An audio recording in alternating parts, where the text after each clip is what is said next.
This is Rajesh sir, फिर से मैं आ गया हूँ आपके लिए लेक्चर लेकर, और this time we are going to learn economics. अभी दोस्तों इस बार हम लोग इकोनॉमिक्स के अंदर में एक नया टॉपिक सीख रहे हैं जिसका नाम है डिमांड। अभी इस बार डिमांड में हम डिमांड क्या होती है वो सीखने वाले हैं, और साथ में लॉ क्या होता है वो सीखने वाले हैं। दोस्तों आप लोगों ने काफ़ी जगह से मतलब देखा होगा, सीखोगे कैसे भी, बुक में पढ़ोगे व्हाटएवर, लेकिन इस बार हम जो डिस्कशन करेंगे वो काफ़ी टू द पॉइंट रहेगा। मतलब कि वो डिस्कशन में मैं इधर उधर की बात नहीं करूँगा, हम टू द पॉइंट डिमांड पे जाएंगे, डिमांड की डिस्कशन करेंगे, और ऐसा डिस्कशन करेंगे जो आपको परमानेंट याद रहे, राइट। तो दोस्तों भी देखते हैं लॉ ऑफ डिमांड क्या है। मतलब एक्चुअली लॉ ऑफ डिमांड में जाने के पहले हम लोग डिमांड पे चलते हैं। What is mean by demand? दोस्तों हम लोगों ने नॉर्मली देखा होगा कि डिमांड होता क्या है। डिमांड जैसे लाइक किसी चीज़ को हम लोग मांगते हैं। तो इकोनॉमिक्स के अंदर में डिमांड यानी चीज़ों को मांगना नहीं होता है। इकोनॉमिक्स के अंदर में डिमांड को इकोनॉमिकली कैलकुलेट किया जाता है। इकोनॉमिकली कैलकुलेट करने का मतलब क्या एक्चुअली, ओके। इकोनॉमिक्स क्या बोलता है कि इकोनॉमिक्स बोलता है कि डिमांड एक पर्टिकुलर टाइम पे की जाती है, एक पर्टिकुलर क्वांटिटी की जाती है, और एक पर्टिकुलर प्राइस के साथ की जाती है, तो वो डिमांड बन जाती है। लेकिन इकोनॉमिक्स को इसी चीज़ को सही तरीके से एक्सप्लेन करने के लिए हमारे अल्फ्रेड मार्शल ने डिमांड का डेफिनेशन एक अच्छी तरह से क्लियर आउट किया हुआ है कि एग्जैक्टली हम डिमांड किस को बोलेंगे, राइट। अब उसको समझाने के पहले मैं आपको कुछ एग्जाम्पल देना चाहता हूँ कि एक पर्सन बोल रहा है कि मुझे एक मर्सिडीज़ कार लेनी है, लेकिन वो पर्सन की इनकम हार्डली 10,000 रुपये महीने की है। तो क्या दोस्तों ये इसको डिमांड बोलेंगे? नो। चलो इट्स ओके, अगर मैं कार मैन्युफैक्चरिंग कंपनी हूँ और मुझे रशिया में जाके कार बेचनी है, तो मुझे पता चला है कि रशिया की 50% पॉपुलेशन हाई क्लास पॉपुलेशन है।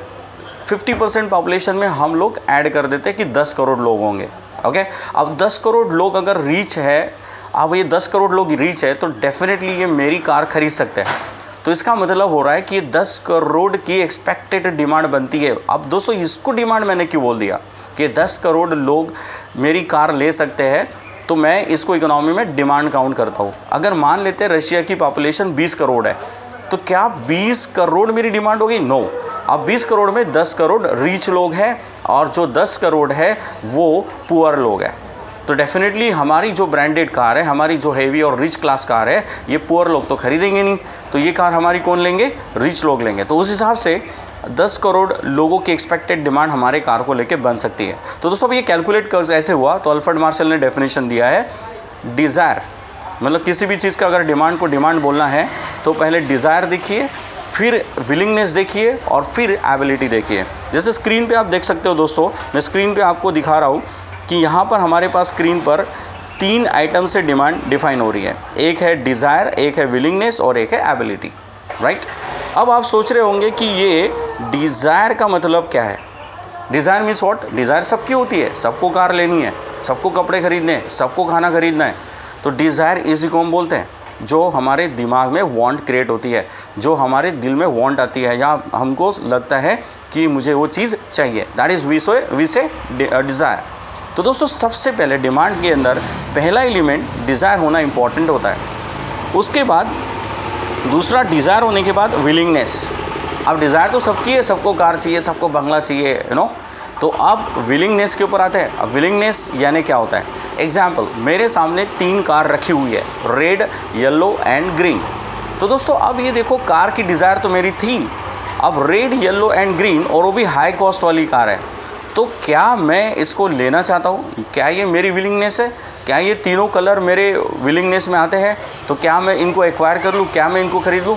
तो दोस्तों डिज़ायर क्रिएट होने के बाद it is never necessary that it will be your willingness, okay.